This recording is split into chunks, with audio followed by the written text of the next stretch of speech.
fallait de l'audace et du talent pour revisiter la Bayadère, un ballet classique créé il y a plus d'un siècle.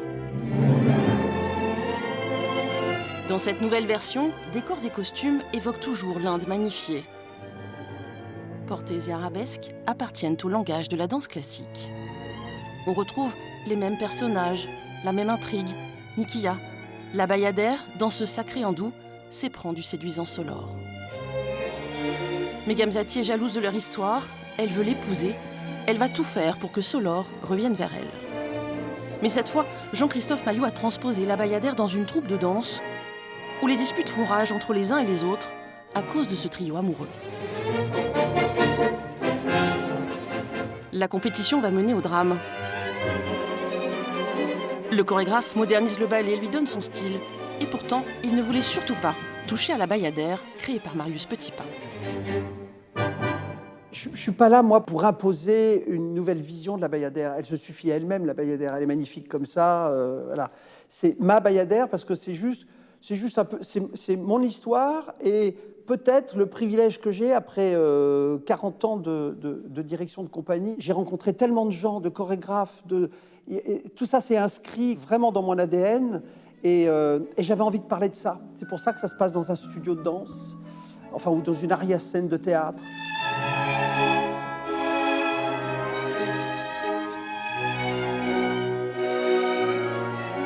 Petipa nous a légué une trace indélébile de cette fameuse descente de ces 48 danseuses qui, voilà, il y a des choses comme ça qui nous restent.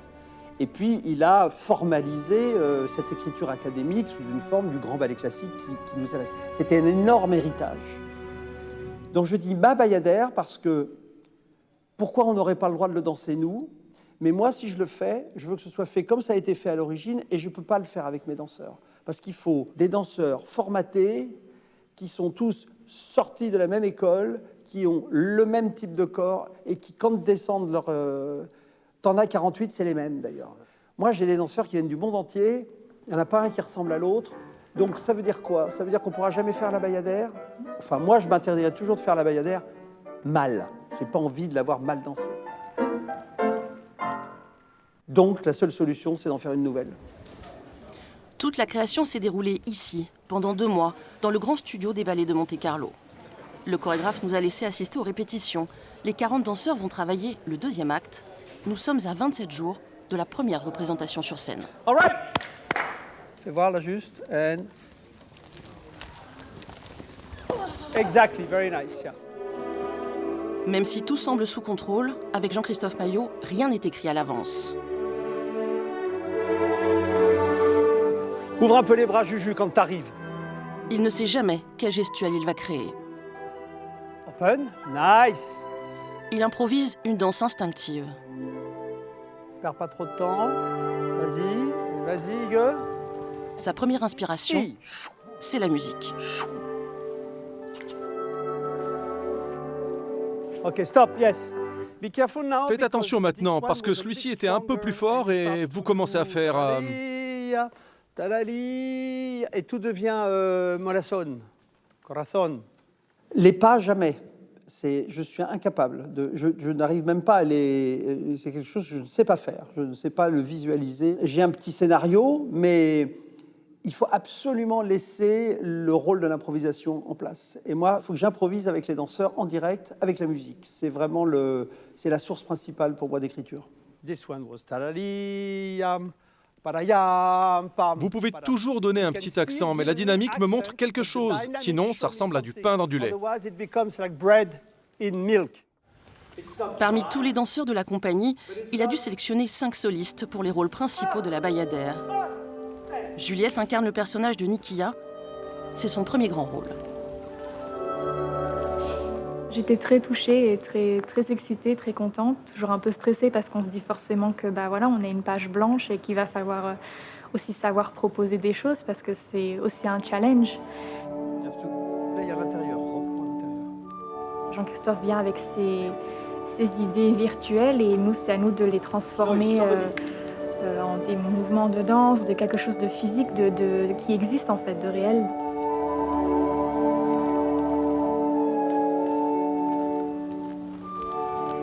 doucement. Non, doucement, Juliette. Doucement, comme les autres, comme si tu partais en arrière. Le deuxième rôle féminin de Gamzati a été attribué à Romina, jeune danseuse chilienne. Voilà. Et elle respire toute seule avec la tête en arrière. Doucement avec tes bras, toi.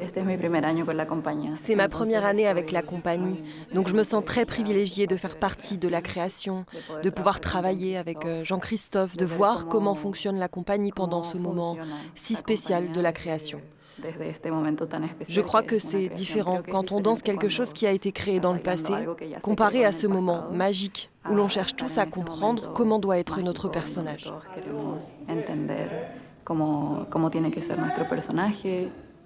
Ok, celui-là aussi, il est beau ici. Choisir les danseurs, là encore, c'est un choix intuitif. C'est ce qui est le plus dur pour moi. Parce que c'est... Au même titre que je ne peux pas visualiser la chorégraphie, je ne visualise pas le personnage. Parce que je ne veux pas le visualiser, parce que je veux qu'il soit lié à celui qui va le créer. Et sur cette création, ça a été particulier, parce que j'ai fait une chose que je ne fais jamais. J'ai dit aux danseurs, voilà, je vais vous garder dans le studio toute la journée, de midi à 6h30, un peu comme si j'avais une palette de couleurs à ma disposition. Et puis je vais tremper mon pinceau à certains endroits et commencer à créer la toile de cette manière-là. Une toile qui s'invente aussi au premier étage. Alors que les danseurs apprennent leur rôle, l'atelier de couture est en pleine effervescence. Tout commence ici, dans le laboratoire de teinture, une sorte de cuisine où les tissus vont subir différents traitements grâce à des pigments. Vous voyez, en trempe direct, ça prend instantanément. Là, c'est beaucoup de bruns, beaucoup de sépia, donc un peu des bruns rosés, gris. Toute cette gamme chromatique assez basse. Mais après, Gamza est rouge, donc par exemple, on a du rouge aussi qui sort, des choses assez vives. Et ici, là, par exemple, ça c'est de la soie qu'on va teindre. Donc, la soie est tissée avec un fil de lurex à l'intérieur et on va le teindre en brun comme ceci, pour lui donner un côté un peu cuivré. Les accessoires doivent aussi être assortis à ces couleurs, comme ces turbans indiens et tout ce qui sera utilisé par les danseurs.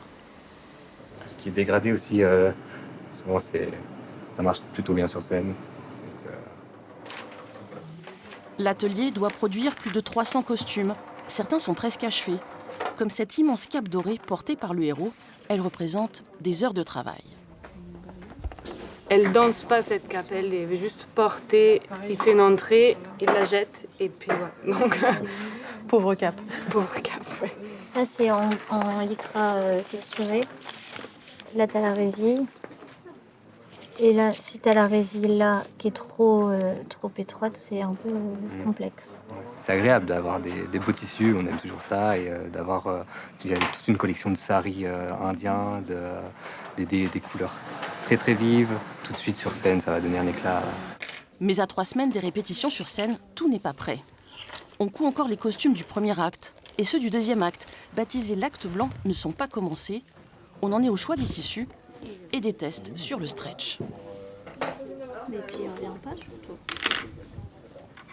C'est un aller sans retour. Les costumiers fabriquent seuls le vêtement de A à Z pour chaque silhouette de danseur. Pour cette création, ils sont une dizaine dans l'atelier.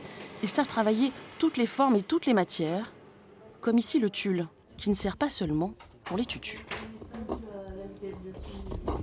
Celui-là, c'est un tulle particulier, il est très fin, donc c'est pas pour un tutu, c'est pour faire un manteau. Un manteau en tulle? Oui. Pour quel rôle? C'est pour Niki.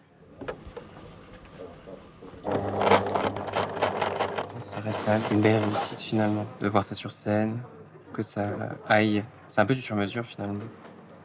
C'est du sur-mesure. Des vêtements imaginés par Jérôme Kaplan. Il a réalisé ses croquis, d'après les idées du chorégraphe. Mais aujourd'hui, certains costumes ont été renvoyés à l'atelier. Jérôme et toute l'équipe doivent faire des modifications et de nouvelles propositions rapidement. Est-ce que sur celui-là, tu peux rajouter 3 roses devant, 3 roses derrière? Oui. Mais du coup, c'est la même chose que ça. Non, mais là, il n'y en a pas 3, il y en a 25 là. Donc, si on peut en coudre peut-être 3 devant, 4 derrière, on n'a qu'à dire ça. 7 roses, 3 devant, 4 derrière. Jean-Christophe est peut-être pas très précis dans ce qu'il veut, dans ce qu'il souhaite. Donc, nous, on essaie de donner les réponses, mais la question n'est pas forcément précise. Donc, on essaie des trucs, on tâtonne. Bon, enfin, à la fois, moi, je trouve ça... alors, ça peut être très déstabilisant pour certaines personnes. Moi, je trouve ça plutôt drôle. Parce qu'en fait, c'est une chose que je vis jamais. C'est-à-dire que je travaille dans pas mal de théâtres dans le monde. où tout doit être extrêmement préparé à l'avance, avec donc des dessins livrés 1 an avant, des fois 1 an et demi, c'est complètement ridicule. Le ballet n'est pas fait. Le chorégraphe a bien sûr réfléchi à son concept, mais après tout peut évoluer, tout évolue différemment en studio. Donc là, c'est une sorte de laboratoire, work in progress jusqu'à la fin. C'est plutôt, c'est très créatif. Maillot disait peut-être celui-là ce matin. Ah bon? D'accord, ok, bah, essayons, mais ça me paraît un peu dément, mais... Et il aurait ça tout le temps? Oui. Bah, pourquoi pas, essayons. Si ça lui plaît... Je ne sais pas ce qu'il faut faire, mais je sais ce qu'il ne faut pas faire. Donc, je regarde. Là, Jérôme, il m'a fait beaucoup de costumes. J'ai reçu les premières maquettes. J'ai dit, surtout, c'est pas ça. Bon, on a tout refait, machiné, truc. Là, on a refait l'autre jour. Ah, je dis, ça va toujours pas. C'est pas du tout ça. Mais il me dit, ce que tu m'as demandé. Je dis, oui, mais ça va pas non plus. Et donc, je me retrouve avec une espèce de galerie de choses. Et tout d'un coup, la pièce commence à vraiment se structurer. Ça devient cohérent parce que j'ai le début, j'ai la fin, j'ai le milieu. Je commence à comprendre. Et en fait, ils sont là, les costumes. Mais je ne pouvais pas les voir à ce moment-là. Ça brouillait, en fait, ce que je voulais regarder à ce moment-là, qui était juste l'écriture chorégraphique. Des costumes qui prennent vie sur scène grâce au mouvement des danseurs et leur permettent d'incarner toute la puissance de leur personnage.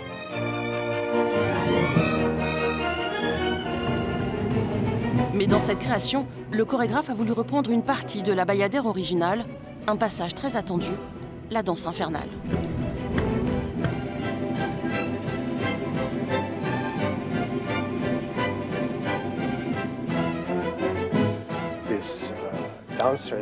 Ces danseurs doivent faire comme s'ils étaient possédés par des démons.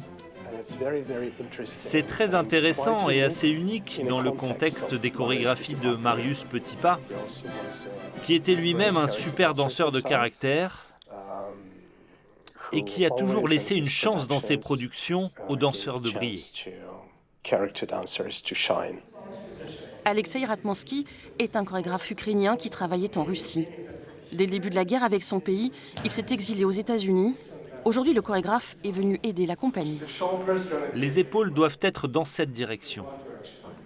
Alexei a retrouvé les archives de Marius Petipa, ce qui lui a permis de reconstituer le ballet de 1877.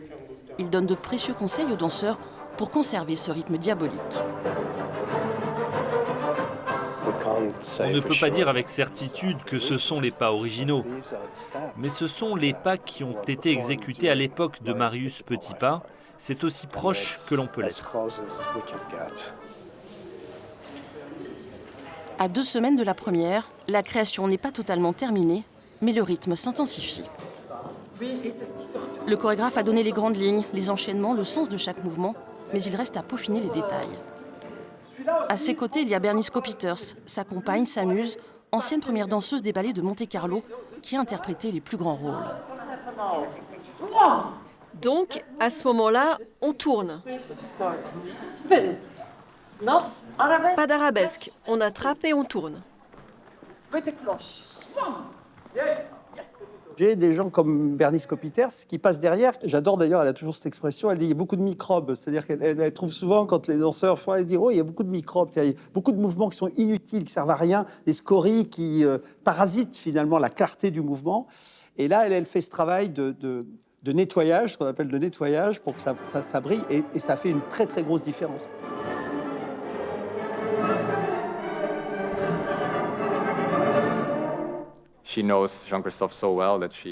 Elle connaît si bien Jean-Christophe qu'elle sait exactement quelle sorte d'intention il veut. Donc, quand on danse, elle remarque qu'on fait certaines choses, elle sait déjà ce qu'il va dire. Donc elle peut nous aider à clarifier les différentes intentions, certains pas. Diane Chasseresse. J'aime beaucoup maintenant transmettre vraiment ce que j'appelle les petits secrets du métier. J'ai toujours beaucoup aimé travailler dans les détails. Je pense que tout le monde peut faire une arabesque, tout le monde peut faire une pirouette. C'est des choses qu'on apprend à l'école. Mais après, vraiment, pour se détacher des autres danseurs qu'on a autour de soi, ça se passe vraiment dans les détails. C'est comment on va dans un pas ou comment on sort d'un pas. Retour à l'atelier de couture pour les finitions et les essayages. Tous les danseurs viennent chercher leurs costumes les uns après les autres, comme pour un grand défilé. Fantastique. Merci. Merci à vous. Juliette est venue réessayer sa courte robe qu'elle va porter pendant tout le spectacle. Tu vois, là, ça fait vraiment une pointe. Il faudrait l'arrondir, en fait. Eh bien, à la base, on était sur un carré. Oui, mais bon. Mais Je on crois pas peut qu'il faudrait qu'on arrondir triche. maintenant. Pour le costume de Gamzati, la jalouse, incarnée par Romina, c'est un ensemble tutu et perfecto rouge, mais il faut revoir le dos de son juste au corps. C'est vrai qu'après le rond, tu peux le faire. Tu vois, tu peux l'arrondir là. Et tu t'arranges pour que là, on n'ait pas vraiment de plat. C'est très différent des autres. Je suis la seule en rouge. J'attire l'attention quand je rentre sur scène. C'est comme la répétition du ballet classique avec le tutu. Les danseurs repartent avec leurs costumes et leurs accessoires. Tous se préparent pour la répétition générale, qui doit se dérouler dans quelques minutes. Ultime retouche pour Michele. On modifie les petites choses en dernière minute, mais c'est bien. Voilà. Merci. Ça sera mieux, un beau petit pyjama. Tu veux déjà?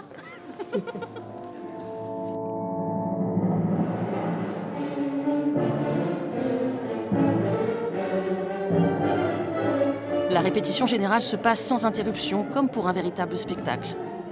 Un test presque en conditions réelles pour les danseurs. Jean-Christophe et Bernice prennent des notes pour les corrections. Les pas sur pointe doivent être parfaitement exécutés, mais l'interprétation, le jeu, comptent aussi beaucoup pour exprimer les sentiments d'amour, de jalousie, de possession, comme de véritables comédiens.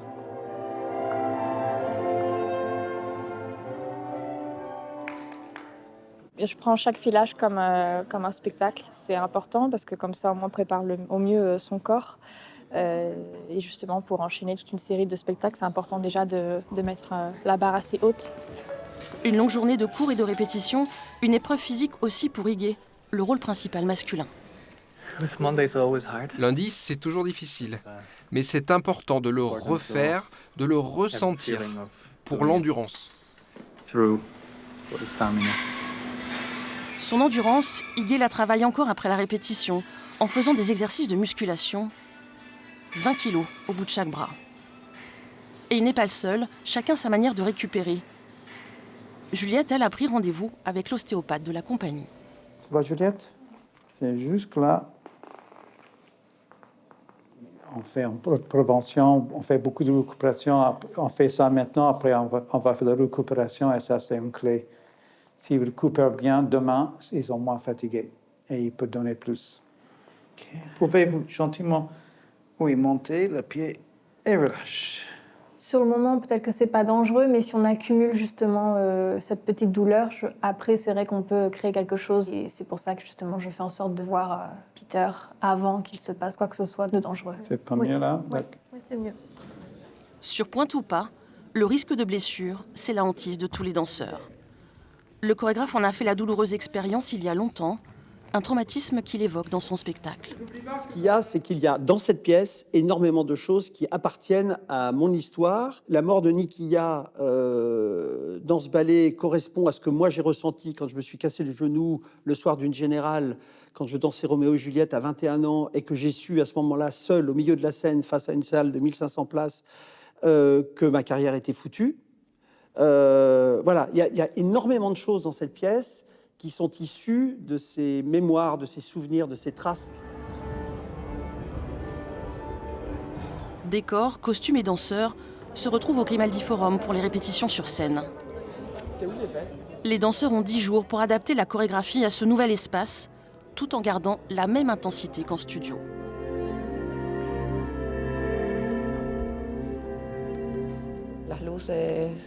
La lumière et l'espace sont très grands comparés au studio.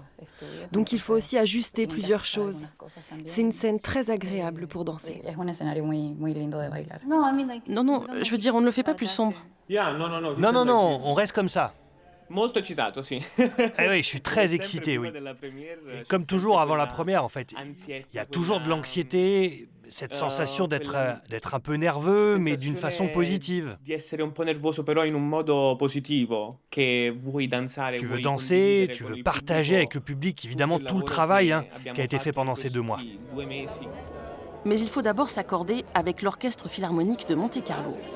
Les musiciens jouent la partition de Minkus, le compositeur de la Bayadère. Jean-Christophe demande au chef de revoir le rythme. Just listen. For tour à la seconde, Ige.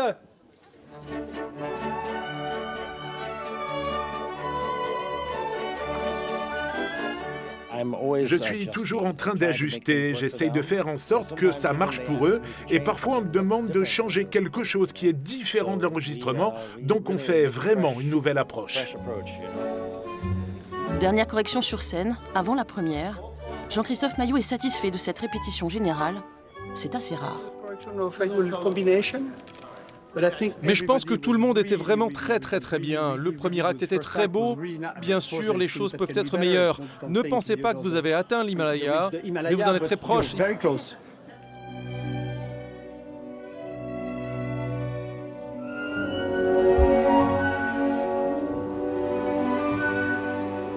Je veux croire que l'amour est salvateur, donc je suis à peu près convaincu qu'il va la retrouver là-haut, je ne sais pas où, parce que voilà, on ne sait pas s'il y a un là-haut, mais en tout cas, oui, il faut qu'il y ait quelque chose de joyeux à la fin, mais il faut tout, c'est un combat, il faut faire ce qu'il faut pour que la joie soit présente. C'est pas quelque chose qui est naturel, je pense que c'est quelque chose qui se gagne.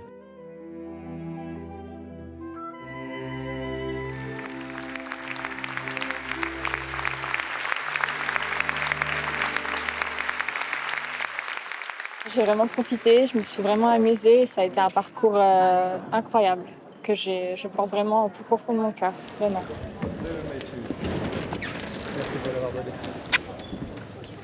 Ça a été une belle aventure. Et puis elle, c'est particulier, je l'ai vue depuis qu'elle a 12 ans. Elle arrive à ce niveau-là, je la vois grandir. C'est un très bel échange. Voilà, ça, c'est la symbolique même de mon travail, quoi, cette rencontre avec des danseurs et puis cet acte généreux, bilatéral, où l'un et l'autre échangent pour créer une dialectique et créer un spectacle qui, a priori, semble en plus donner du plaisir aux gens, donc c'est magnifique.